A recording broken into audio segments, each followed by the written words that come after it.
দর্শক, নির্বাচন নিয়ে অনেক আলোচনা হচ্ছে।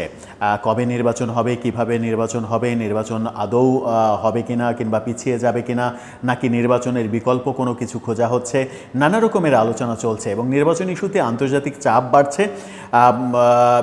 দ্রুত ক্ষমতা হস্তান্তর, সেই ব্যাপারে যেমন চাপ বাড়ছে, তেমনি ইনক্লুসিভ নির্বাচন অর্থাৎ সবাইকে নিয়ে নির্বাচনের কথাই বেশিরভাগ রাষ্ট্রগুলো বলছে এবং ক্ষমতাসীন রাষ্ট্র এবং সংস্থাগুলোর পক্ষ থেকে ইনক্লুসিভ নির্বাচনের তত্ত্বের কথাই আমরা শুনছি। এরই মাঝে ইউরোপীয় ইউনিয়নও সেই মন্তব্য করেছিল এবং ইনক্লুসিভ নির্বাচন, দ্রুত নির্বাচনের কথা তারাও বলেছিল। জাতিসংঘ থেকেও ইনক্লুসিভ নির্বাচনের কথা বলেছে এবং জাতিসংঘের পক্ষ থেকে এটাও বলা হয়েছে যে কোনো রাজনৈতিক দলের স্বাধীনতা হরণ করা যাবে না, স্বাধীনতার হস্তক্ষেপ করা যাবে না, কোনো রাজনৈতিক দলকে বিশেষ আইন তৈরি করে নিষিদ্ধ করার ব্যাপারেও জাতিসংঘ এক ধরনের উদ্বেগ প্রকাশ করেছিল। তারই ধারাবাহিকতায় এবার ইউরোপীয় ইউনিয়ন থেকে নতুন আর একটা খবর আসলো, যেখানে ইউরোপীয় ইউনিয়ন থেকে স্পষ্ট বার্তা দেয়া হলো দ্রুত নির্বাচন করতে হবে এবং দ্রুত গণতান্ত্রিক সরকার ব্যবস্থায় ফিরে যেতে হবে। তাহলে সরকারের যে নির্বাচন করা না করা এবং নির্বাচনের বিকল্প নানা ধরনের থিওরি নিয়ে আলোচনার কথা চারিদিকে শোনা যাচ্ছে, সেগুলো কি প্রোপাগান্ডা নাকি সেগুলো বাস্তবায়ন করা সম্ভব হবে না, সেই আলোচনাই করবে এই ভিডিওতে। থাকবেন পলিটিক্স টিভির নিয়মিত আয়োজনে।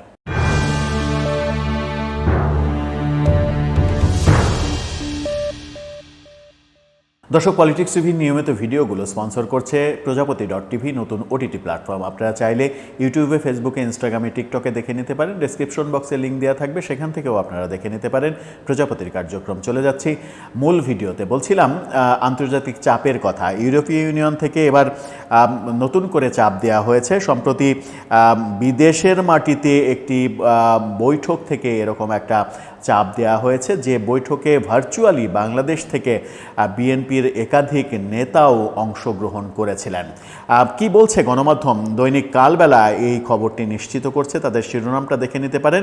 বাংলাদেশ দ্রুত গণতন্ত্রে প্রত্যাবর্তন করবে আশা চার্লস হোয়াইটলির।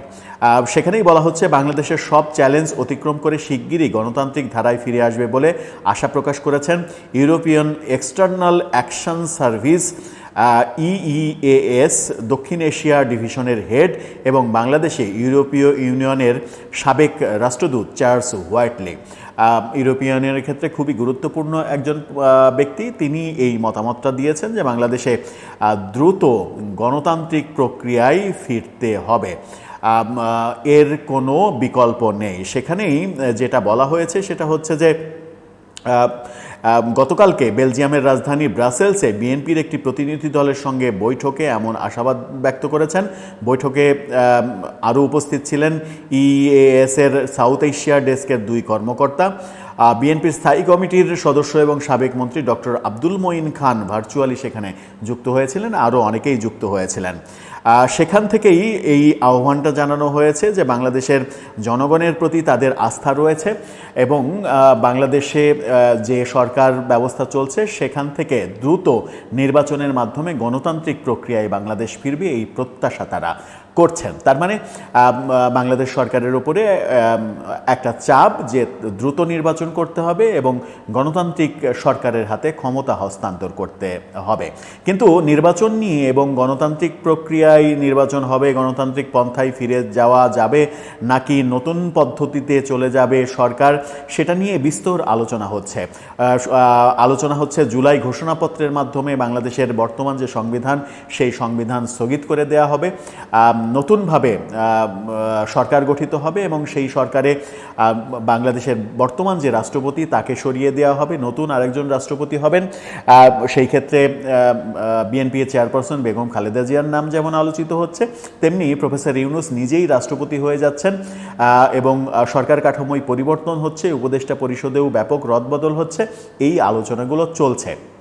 যদি যে থিওরি নিয়ে আলোচনা হচ্ছে বিএনপি চেয়ারপারসনের রাষ্ট্রপতি হওয়ার যে কথাগুলো চারিদিকে ভাসছে এবং বিকল্প হিসেবে প্রফেসর ইউনূস রাষ্ট্রপতি, বিএনপির ভারপ্রাপ্ত চেয়ারম্যান তারেক রহমান প্রধান উপদেষ্টা, এরকম আলোচনা যে চতুর্দিকে চলছে, এই আলোচনার ব্যাকগ্রাউন্ডটা কোথায় সেটা একটা বড় ব্যাপার। আলোচনার ব্যাকগ্রাউন্ড নিশ্চয়ই রয়েছে, কারণ জুলাই ঘোষণাপত্রের মাধ্যমে সরকার সংবিধান স্থগিতের দিকে যাচ্ছে, এটা মোটামুটি ধারণা করা যেতেই পারে। সংবিধান স্থগিত করে নতুন পদ্ধতির সরকার ব্যবস্থায় গেলে নির্বাচন যে ডিলে হবে, নির্বাচন প্রক্রিয়া যে অনেক পিছিয়ে যাবে, এটা বলাই যায়। এই আলোচনার মধ্যে সরকার যখন বসবাস করছে, নির্বাচন প্রক্রিয়া ডিলে হওয়া, নতুন সরকার ব্যবস্থা প্রবর্তন করা, সংবিধান স্থগিত করা, এই প্রক্রিয়াগুলোতে যেতে হলে ইউরোপীয় ইউনিয়ন শুধু নয়, আন্তর্জাতিক যে চাপগুলো রয়েছে, দ্রুত নির্বাচন করা, ইনক্লুসিভ নির্বাচন করা, দ্রুত গণতান্ত্রিক পন্থায় ফিরে যাওয়া, এবং সেই চাপের বাস্তবতাও রয়েছে। আন্তর্জাতিক যে সাপোর্ট, আন্তর্জাতিক বিনিয়োগ, ব্যবসায়ী বিনিয়োগ, সেই বিনিয়োগগুলো একেবারে স্থবির হয়ে পড়েছে। গত 10-11 মাসে 75% বেশি বিনিয়োগ বাংলাদেশে কমে গেছে। সেরকম অবস্থায় গণতান্ত্রিক প্রক্রিয়ায় যাওয়া ছাড়া বিকল্প গত্যন্তর আছে কিনা, বিকল্প পথে হাঁটলে দেশের অর্থনীতি পঙ্গু হয়ে পড়বে কিনা, সেইগুলোও একটা বড় কনসার্নের ব্যাপার।